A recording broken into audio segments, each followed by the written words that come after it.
किसान साथियों सही समय पे सही खादों का इस्तेमाल करते हैं तभी हमें धान में अच्छा लाभ मिलता है, अच्छे कल्ले आते हैं और अच्छी पैदावार भी मिलती है। आज की वीडियो में हम जानेंगे धान की फसल में सल्फ़र डालने से हमें फ़ायदा क्या मिलता है, कितनी मात्रा में हमें सल्फ़र का इस्तेमाल करना चाहिए, कौन से सल्फ़र का हमें इस्तेमाल करना चाहिए।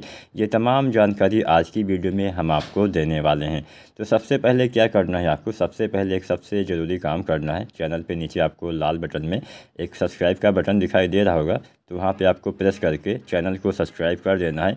और कोई भी सवाल हो तो नीचे कमेंट अवश्य करिएगा और वीडियो को लाइक भी करें। अगर आपको मेरी वीडियो पसंद आती है तो लाइक अवश्य करें। तो चलिए वीडियो स्टार्ट करते हैं। जानते हैं किसान साथियों, धान की फसल में सल्फ़र हमें कब कितनी मात्रा में डालना चाहिए, इसके क्या फ़ायदे होते हैं। किसान साथियों, जैसे हम धान की फसल में नाइट्रोजन डालते हैं, जैसे हम फास्फोरस वाली खाद का इस्तेमाल करते हैं, जैसे हम पोटाश यानी पोटेशियम का इस्तेमाल करते हैं, तो उसी तरह से एक आवश्यक तत्व में, एक आवश्यक सूक्ष्म तत्व में सल्फ़र का भी काफ़ी अहम योगदान होता है। सल्फ़र का भी काफ़ी अच्छा काम होता है। किसान साथियों, सल्फ़र के इस्तेमाल से आपकी फसल में जो प्रोटीन की मात्रा होती है वो काफ़ी बढ़ जाती है।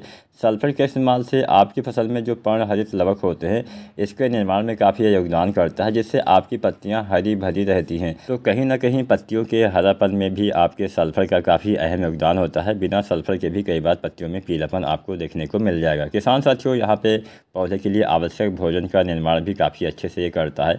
सल्फ़र सबसे, अगर हम जानें कि सबसे अच्छा काम क्या करता है, तो सल्फ़र नाइट्रोजन की क्षमता और उपलब्धता को बढ़ा देता है। अर्थात जो आप नाइट्रोजन अपने धान की फसल में या फिर किसी भी फसल में डालते हैं, वो आपके पौधे ज़्यादा मात्रा में ग्रहण कर पाते हैं। अर्थात उसकी जो उपलब्धता होती है वो काफ़ी ज़्यादा बढ़ जाती है, जिससे आपकी फसल को नाइट्रोजन यानी जो आप यूरिया डालते हैं वो काफ़ी अच्छे से लगती है, ज़्यादा मात्रा में लगती है। कई बार क्या होता है कि हमारी पूरी मात्रा नहीं लग पाती है, कई बार कुछ चीज़ें हमारी अच्छे से नहीं हो पाती हैं। तो अगर आप सल्फ़र डालते हैं तो यूरिया आपके फसल के लिए अच्छे से काम कर पाती है, जिससे पौधे का विकास काफ़ी अच्छे से, काफ़ी तेज़ी से हो पाता है।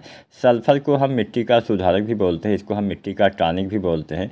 तो इसलिए आपको सल्फ़र को मिट्टी के सुधार के रूप में भी आप चाहें तो इस्तेमाल कर सकते हैं। सल्फ़र आपकी मिट्टी की जो पीएच वैल्यू अगर ज़्यादा है आपकी मिट्टी का, तो पीएच वैल्यू को कम करने का काम भी आपका सल्फ़र करता है। अब हम ये जान लेते हैं कि आखिर अगर सल्फ़र की कमी के लक्षण अगर हम जाने क्या होते हैं, तो धान की फसल में जब सल्फ़र की कमी हो जाती है या फिर किसी भी फसल में अगर सल्फ़र की कमी हो जाती है, तो जो नई पत्तियां निकलती हैं, खासकर धान में अगर नई पत्तियां आपको दिखें और नई पत्तियों में आपको पहले हल्के हरे रंग से पीलापन दिखाई दे, मतलब नई पत्तियों में अगर पीलापन हल्का हल्का आपको दिखाई देता है, तो समझ लीजिए कि आपके धान में सल्फ़र की कमी के लक्षण दिखाई दे देते हैं। सल्फ़र की कमी से पौधे का विकास रुक जाता है, अच्छी ग्रोथ नहीं हो पाती है, अच्छे कल्ले नहीं आ पाते हैं। तो अब हम ये भी जान लेते हैं कि आखिर हमें कौन सा सल्फ़र धान की फसल में इस्तेमाल करना है। तो यहाँ पे जो 90% वाला सल्फ़र आता है, उसका इस्तेमाल किसान साथियों आपको धान की फसल में करना चाहिए। अब हम एक बहुत अच्छा फार्मूला आपको बता देते हैं। अगर आप इस फार्मूले से सल्फ़र का इस्तेमाल करते हैं तो आपके धान में अच्छे से सल्फ़र का भी मतलब काम करेगा, साथ में आपके पौधे में अच्छे कल्ले भी आएंगे और आपकी फसल में काफ़ी अच्छा हरियाली नज़र आएगी, अच्छी ग्रोथ नज़र आएगी। तो यहाँ पे ये जो फार्मूला है, इसमें हम किसान साथियों 3 चीज़ों का इस्तेमाल करेंगे। यहाँ पे आपको इसका अगर हम जानें कब हमें इस्तेमाल करना है, तो इसका इस्तेमाल आपको करना चाहिए वही 25 दिन के आसपास, धान की रोपाई के 25 दिन के आसपास सल्फ़र डालिए। तो यहाँ पे जो हम फार्मूला बताएंगे उसमें आपको यूज़ करना है, उसमें आपको इस्तेमाल करना है यूरिया 30 से 40 किलोग्राम।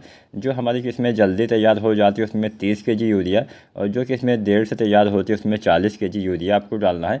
इसके साथ में आपको सल्फ़र डालना है 90% वाला 3 kg। अब इसके साथ में आपको डालना है जिंक सल्फेट जो आता है 33% वाला 5 kg।